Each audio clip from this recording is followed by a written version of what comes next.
2024 की शुरुआत अच्छी नहीं है, पूरी दुनिया के लिए अच्छी नहीं। बेलग्रोड पे अटैक होता है, उसके बाद हमने जापान में भूकंप देखा है, फिर हमने बर्निंग प्लेन देखा है, फिर हमने यह देखा है जो आज हुआ है। 2024 क्या और विध्वंसक रहने वाला है। बुलेटिन में आगे दुनिया की फिक्र बढ़ाने वाली बड़ी खबर आने वाली है। 2024 का नया घमासान ये देखिए, इजराइल वर्सेस ईरान, जो पूरी दुनिया नहीं चाहती ऐसा।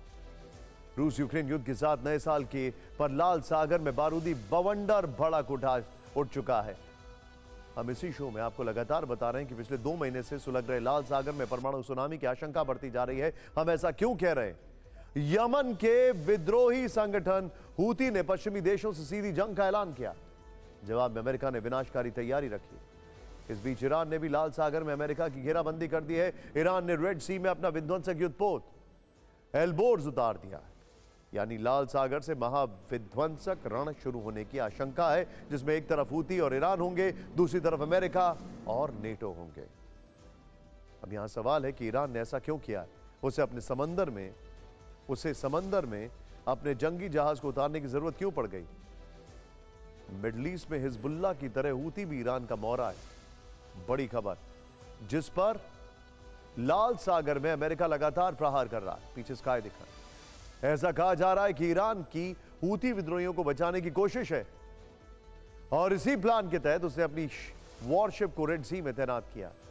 इसीलिए 2024 में अमेरिका और ईरान की डायरेक्ट फाइट होने के संकेत अब मिलने शुरू हो चुके हैं।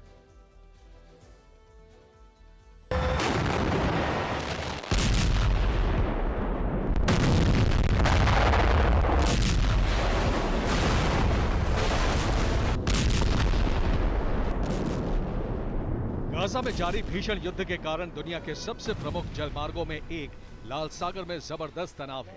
ये तब और बढ़ गया जब ईरान का अल्बोर्स युद्धपोत रेड सी में प्रवेश कर गया। समंदर के इसी इलाके में हूती विद्रोही लगातार मालवाहक जहाजों पर हमले कर रहे हैं। रविवार को भी उन्होंने ऐसा ही किया। उस दिन 4 नावों में हूती विद्रोही गोलीबारी करते हुए आए और यमन के पास मालवाहक जहाज पर चढ़ने की कोशिश की। जहाज की ओर से मदद मांगी गई, जिससे अमेरिकी नेवी के आइजनहावर कैरियर स्ट्राइक ग्रुप ने सुना। अमेरिकी नौसेना का एक हेलीकॉप्टर मदद के लिए पहुंचा। उसने हूती विद्रोहियों की 3 नावों को डुबो दिया, जिसमें कम से कम 10 विद्रोहियों की मौत की आशंका है, जबकि एक नाव भागने में कामयाब रही। रविवार को हूती विद्रोहियों पर अमेरिका के इसी हमले के बाद लाल सागर में ईरान की नौसेना ने एंट्री ली, जिससे लाल सागर में विश्व युद्ध का अलार्म बजने लगा। हूती के इस हमदर्द ने जिस अल्बोर्स शिप को भेजा है, उसे जाल के नाम से भी जाना जाता है। 1971 में यह जहाज ईरानी नेवी में शामिल हुआ। अल्बोर्स युद्धपोत पर 8 नूर एंटी शिप मिसाइल तैनात हैं। इसके अलावा मार्क 8 गन भी लगी हुई है। इसकी स्पीड 72 किलोमीटर प्रति घंटे है और रेंज 9000 किलोमीटर है। अमेरिका और ब्रिटेन की किसी भी शक्ति का हूतियों पर असर नहीं पड़ रहा है। अब तो ईरान भी उसके समर्थन में खुलकर खड़ा हो गया। ईरान के विदेश मंत्रालय ने चेतावनी दी है। ध्यान से देखिएगा, लाल सागर में अमेरिका और ब्रिटेन तनाव बढ़ा रहे हैं। अमेरिका की कार्रवाई से इस क्षेत्र में संघर्ष बढ़ेगा, इसीलिए हम लाल सागर को सुरक्षित बनाना चाहते हैं। ये बड़ी खबर है। ईरान भले ही जो भी दलीलें दे, लेकिन सच ये है कि पश्चिमी देशों के साथ मिलकर अमेरिका ने उसके मोहरे हूती पर बहुत बड़े एक्शन की तैयारी कर ली है, जिससे ईरान के होश फाख्ता हो रखे।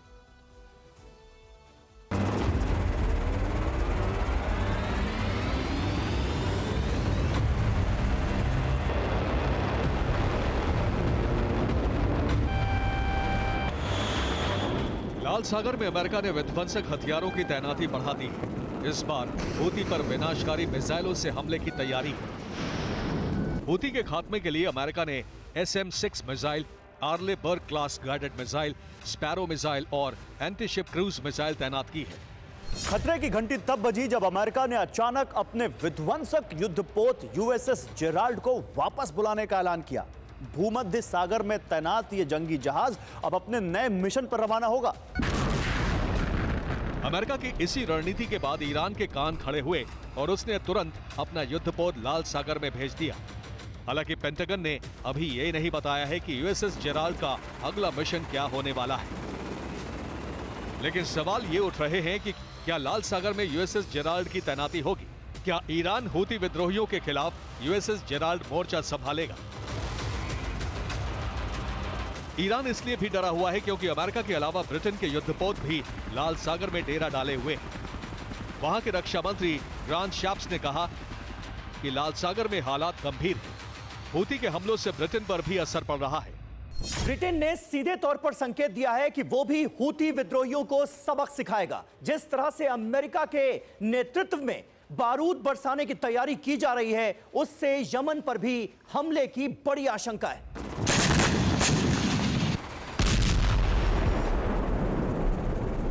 वर्तमान में अमेरिका, फ्रांस और यूनाइटेड किंगडम के 5 युद्धपोत दक्षिणी लाल सागर और अदन की पश्चिमी खाड़ी में गश्त कर रहे हैं। इन्होंने ऑपरेशन प्रॉस्पेरिटी गार्डियन शुरू किया है, जिसके बाद से जहाजों ने कुल 17 ड्रोन और 4 एंटी-शिप बैलिस्टिक मिसाइलों को मार गिराया।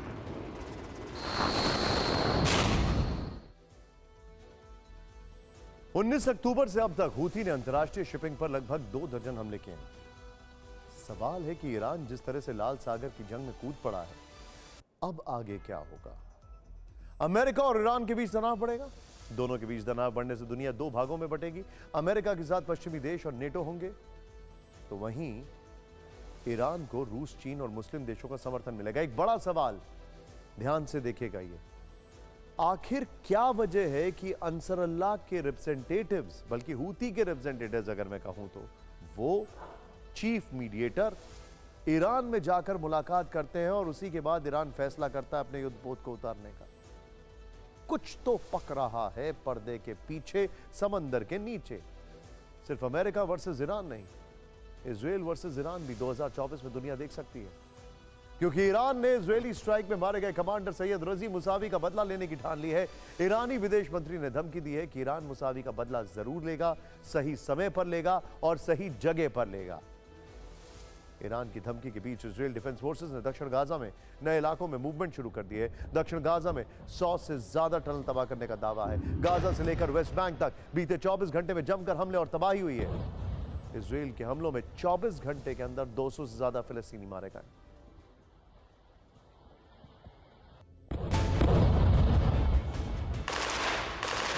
गाजा में तबाही का ये दौर 2024 में भी खत्म नहीं होगा। तस्वीरें गाजा के नबी सोहिला इलाके की हैं, जहां इजरायली फोर्सेस ने तौफीक मस्जिद को ध्वस्त कर दिया।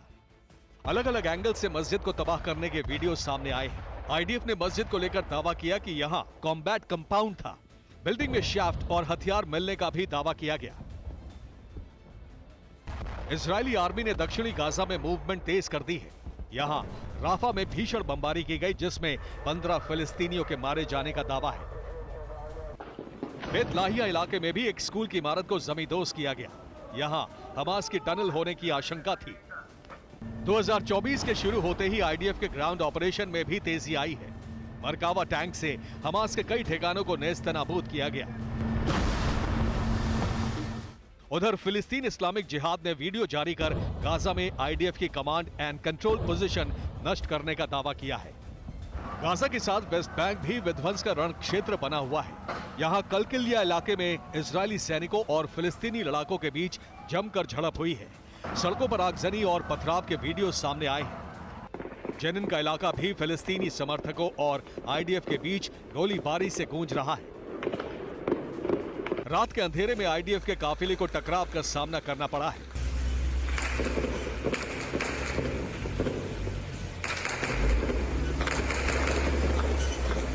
विनाश के इन दृश्यों के बीच आईडीएफ प्रवक्ता डैनियल हैगरी ने दुनिया की फिक्र बढ़ाने वाली वार्निंग दी है। हैगरी ने कहा है कि इजराइल गाजा में जंग जारी रखेगा। 2024 में भी गाजा युद्ध खत्म नहीं होगा। इससे पहले नेतन्याहू भी महीनों जंग लड़ने की चेतावनी दे चुके हैं। 2024 की शुरुआत होते ही कैसे इजराइल ने हमास के खिलाफ ऑपरेशन तेज किया, इसका एक और वीडियो सामने आया। इजराइल की ग्राउंड, नेवल और एयरफोर्स ने मिलकर हमास के खिलाफ ऑपरेशन को अंजाम दिया है। ऑपरेशन के दौरान तटीय इलाकों से सटे इंफ्रास्ट्रक्चर और बिल्डिंग में आईडी विस्फोटक प्लांट करने वाले लड़ाकों की पहचान कर उन्हें ढेर किया गया है। गाजा में जो विनाश हो रहा है इस पर पूरी दुनिया का फोकस है। गाजा से 294 किलोमीटर दूर इजराइल लेबनान बॉर्डर पर जो हालात है उसकी फिक्र करना जरूरी है, क्योंकि यह कहना गलत नहीं होगा कि यहां हिजबुल्लाह और इजराइल के बीच युद्ध शुरू हो चुका है। गाजा जैसी तबाही की तस्वीर आनी शुरू हो चुकी है। लेबनान की तरफ से उत्तरी इजराइल में भीषण हमले शुरू हो चुके हैं। जवाब में इजरायली आर्मी ने भी हिजबुल्लाह के ठिकानों पर जबरदस्त पलटवार कर दिया।